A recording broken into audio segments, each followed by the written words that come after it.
Oi gente, tudo bem? Bem-vindos de volta ao meu canal. Meu nome é Stephanie e muitos seguidores aqui do canal pediram ao longo dos últimos meses para eu falar um pouco sobre como eu estudei inglês para os vestibulares. Porém, eu já queria fazer esse vídeo há um tempo, mas eu acreditava que se eu fizesse um vídeo falando só sobre isso, ia ficar algo muito vago. Então, eu vim aqui hoje para falar um pouco sobre como eu estudo idiomas no geral. E daí você pode utilizar isso tanto para viagens, quanto para o autocrescimento, ou enfim, para melhorar sua carreira, ou você pode utilizar isso para a prova. Então, para dar um contexto para vocês, como vocês podem ver, eu falo português brasileiro, sou nativa em português brasileiro. Eu falo e estudo inglês desde que eu tinha 8 anos, e agora eu tô aprendendo espanhol e pretendo ficar fluente esse ano. Sendo que eu comecei a estudar espanhol mês passado, mas ainda dá tempo. Então, nesse vídeo, eu vou englobar todas as partes que contemplam o estudo de idiomas. Então, eu vou começar com o vocabulário. Eu já vi algumas pessoas fazendo, e inclusive eu já fiz isso, só que eu não aconselho, ler o dicionário. Então, vamos supor que você esteja aprendendo inglês, você não sabe muitas palavras, você sabe bem o básico do básico, só que você quer aprender novas palavras ou então sinônimos, e aí você pega o dicionário de inglês e começa a ler. Isso é uma furada total. Primeiro, porque você vai perder muito tempo, e segundo, porque muitas palavras que estão ali você nunca vai usar. Isso é um fato. Então, uma coisa que eu tô fazendo pro espanhol e que eu fiz pro inglês e que serve para qualquer idioma, todas as pessoas que são poliglotas falam sobre isso, é você se ater às 1000 palavras mais utilizadas naquele idioma. Então, o que seria isso? Cada idioma tem um número X de palavras que são usadas de maneira mais frequente, ou seja, aparecem mais vezes. E são nessas palavras que você precisa voltar a sua atenção. Porque se são palavras mais usadas, então você vai falar mais e também vai ouvir mais. Então é super fácil de encontrar, é só entrar no Google e colocar assim, 1000 palavras mais usadas no inglês, e vai aparecer uma lista com essas 1000 palavras, e você pode ter certeza que se você estudar essas palavras e aprender essas palavras, isso já vai enriquecer muito seu vocabulário, e melhor do que isso, vai enriquecer de uma maneira que seja aplicável na sua vida. Eu acredito que muitas pessoas já estejam cansadas de ouvir falar sobre música, sobre série com legenda, e isso é verdade, mas eu deixo um adendo aqui bem grande. Primeiro, aqui eu já vi muitas pessoas assistindo a série em inglês, por exemplo, colocando legenda em português. Eu não vejo problema nenhum nisso, caso você esteja começando a aprender o idioma agora. Então, se você já estuda o idioma há 5, 6 meses, você não vai ver a legenda em português, né? A gente precisa trocar para deixar um pouco mais difícil, para ver se você consegue elevar um nível. Em relação às músicas, é a maneira mais fácil de aprender vocabulário. Porque além de você ouvir uma música que você gosta, você consegue se engajar com essa música, você ainda consegue repetir, então fica muito mais fácil para você lembrar dessa palavra e poder utilizá-la posteriormente. Eu aprendi, gente, olha isso, eu comecei a estudar inglês quando eu tinha 8 anos, e eu aprendi a estudar inglês com as músicas da Hannah Montana, porque eu assistia e não entendia nada, então eu cantava tudo errado. Então depois eu ia lá na internet, pegava a letra, tentava acompanhar, e foi assim que eu aprendi muito do idioma para chegar até o nível intermediário depois e o avançado atualmente. Falando um pouco da conversação, eu acredito que esse seja o tópico mais... Enfim. Então, o que acontece? Provavelmente isso já aconteceu com você, ou você já viu isso acontecendo com várias pessoas, que são aquelas pessoas que passam anos estudando o mesmo idioma e nunca conseguem falar de maneira efetiva, nunca conseguem manter uma conversa naquele idioma, porque ficam inseguras, porque ficam com medo, porque a pronúncia não é boa. Faz parte do estudo, e a neurofisiologia nos ajuda a entender o porquê isso acontece e como que a gente pode vencer esse medo de falar, mesmo falando errado. No nosso cérebro há várias áreas responsáveis pela linguagem, e todas essas áreas estão conectadas entre si. Porém, algumas das áreas mais conhecidas, né, e mais estudadas é a área de Broca e a área de Wernicke, que ficam localizadas no hemisfério esquerdo do cérebro. A área de Broca ela é responsável pela elaboração da fala. Então, toda vez que a gente vai falar, para encontrar as palavras, tudo é derivado da área de Broca. Enquanto a área de Wernicke é a área responsável pela compreensão da fala, ou seja, tudo que a gente vai captar do meio ambiente, estímulo sensorial, que será processado para que nós possamos entender esse estímulo, esse sinal. Quando nós estamos aprendendo um idioma ou quando uma criança está aprendendo a falar, as comunicações entre os neurônios, as sinapses, ocorrem primeiro na área de Wernicke, ou seja, na área de compreensão da fala. E só depois é que essas conexões vão se estabelecer na região de Broca. O que faz total sentido, né? Porque como que a gente vai falar algo se a gente nunca ouviu, nunca processou, nunca compreendeu aquilo? E é por esse motivo que às vezes nós compreendemos tão bem o idioma e não conseguimos falar.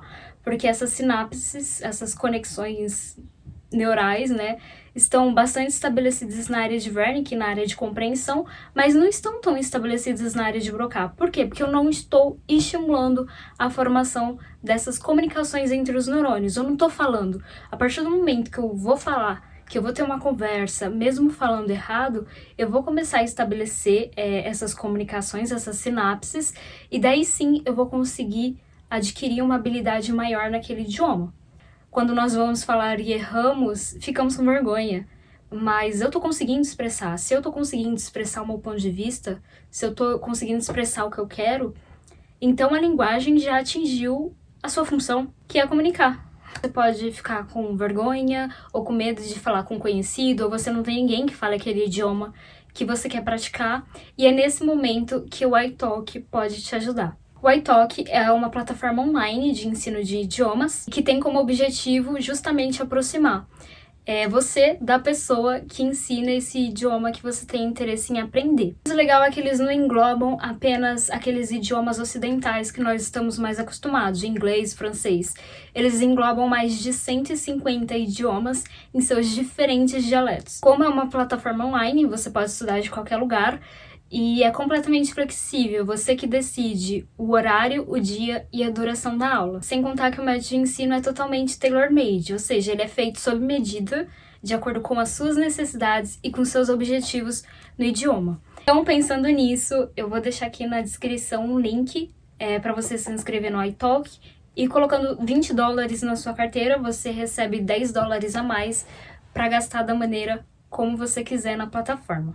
Sobre gramática, eu não recomendo se prender muito à gramática, eu pelo menos não me prendo, porque eu acredito que se você estudar muito gramática e não focar em outros elementos, você acaba não saindo do lugar ou acaba só evoluindo em gramática. Claro, eu acho importante estudar, mas não focar só nisso. Se você tem foco, por exemplo, num TOEFL, num IELTS, tudo bem, aí é outra história, porque você obrigatoriamente vai precisar.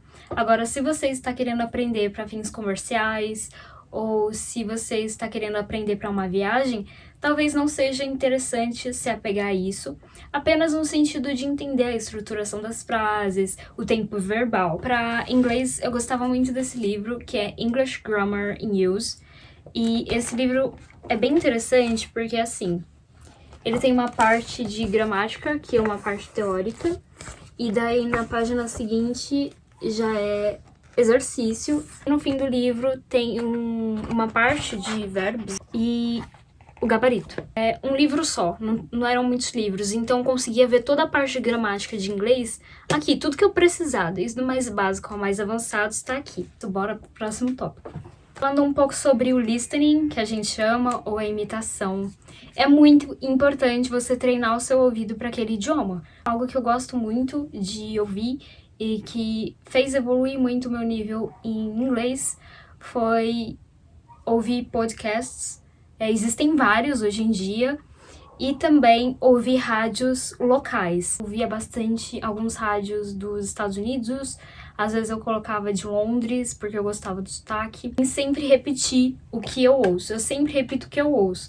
Então, quando eu tô ouvindo podcast, eu escuto uma expressão que eu nunca havia visto antes, eu sempre repito ela e guardo em um caderninho para eu nunca esquecer. E sempre vou verificar essa palavra, né, essa frase, para eu não esquecer. Então, sempre repita o que você acabou de ouvir, porque ajuda mais na fixação e ajuda melhor e te ajuda também a conseguir falar aquilo da maneira correta. A escrita não tem jeito, a maneira de aprender é escrevendo, e para isso eu tenho um diário ou um journal, e nesse journal eu escrevo tudo no idioma que eu tô aprendendo.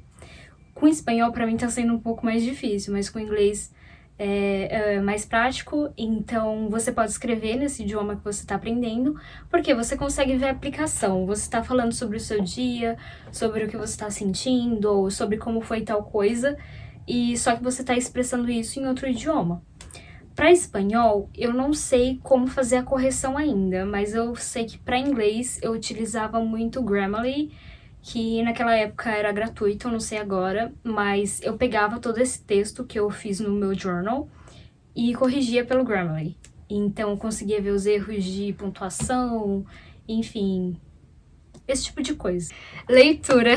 Eu acredito que leitura talvez não seja tão complicado quanto é a comunicação para as pessoas, né? Mas leitura não tem jeito, o jeito vai ser lendo mesmo. E sempre começar com livros que estejam no seu nível. Nunca começar com leitura ou textos mais avançados. Então, por exemplo, se você está no nível básico de inglês, básico, intermediário ou espanhol, muitas pessoas começam a ler lendo livros de literatura infanto-juvenil. Então, sempre começar, que é algo que funciona pra mim, sempre começo naquele nível que eu estou. Depois, se eu já me sinto mais segura, aí sim eu vou mudando para livros que são um pouco mais complexos. Outra coisa também que me ajuda muito e que eu amo é ler gibis. Então, agora existem diversos tipos de gibis na internet ou pessoalmente, em outros idiomas. Então, por exemplo, agora tem a versão em espanhol da Turma da Mônica. E é bem legal, porque é uma história que eu já conheço, tem bastante estímulo visual, então pra mim é muito mais fácil bater o olho e associar uma palavra ou associar uma frase diferente.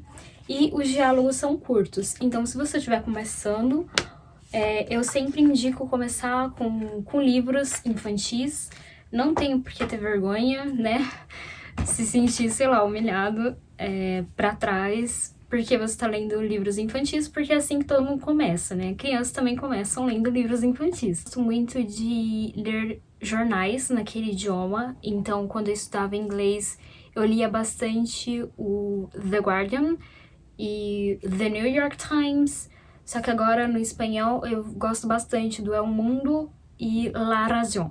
Eu gostaria de compartilhar aqui com vocês que a maneira mais rápida de você aprender um idioma é você se expor a ele o máximo possível para você ficar fluente. Você não precisa necessariamente sair do país, como muitas pessoas defendem, contanto que você estude bastante o idioma aqui, ou que você tenha contato com pessoas que são nativas naquele idioma, mesmo estando aqui.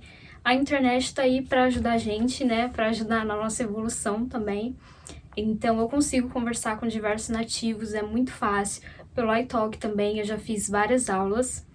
E você pode ver os diferentes tipos de sotaque, o que mais te agrada, qual é a sua dificuldade. Gente, a minha primeira aula de inglês com nativo, eu nunca vou me esquecer, porque foi há 2 anos atrás. Eu fiquei muito atordoada, porque eu não sabia se ele iria me entender ou não, se ele iria entender o meu sotaque ou a maneira como eu falo. E foi tranquilo, assim, depois eu nunca mais parei. Então, se você quiser ter esse contato com nativos, eu também recomendo. Quando falamos de aprendizagem, o medo atrapalha a evolução. Então, não tenha medo de errar, não tenha medo de falar com o sotaque, porque é assim que a gente vai aprender. E o sotaque faz parte do que nós somos. Somos brasileiros ou somos, enfim, de outra nacionalidade, faz parte do que a gente é. Então, gente, é isso. Esse foi o vídeo de hoje. Se você tiver alguma sugestão ou se você estuda idiomas de outra forma, deixa aqui nos comentários para que mais pessoas possam aprender. Quando a gente fala em idiomas para o vestibular, é mais fácil ainda, porque normalmente o nível de fluência que eles pedem, nível básico, nível intermediário. Então, aplicando tudo isso que eu falei aqui no vídeo, dá para vocês melhorarem muito o desempenho de vocês. E claro, vendo como as questões em inglês ou em português, em inglês ou em espanhol, elas são pedidas na prova. Então é isso e até o próximo vídeo. Tchau!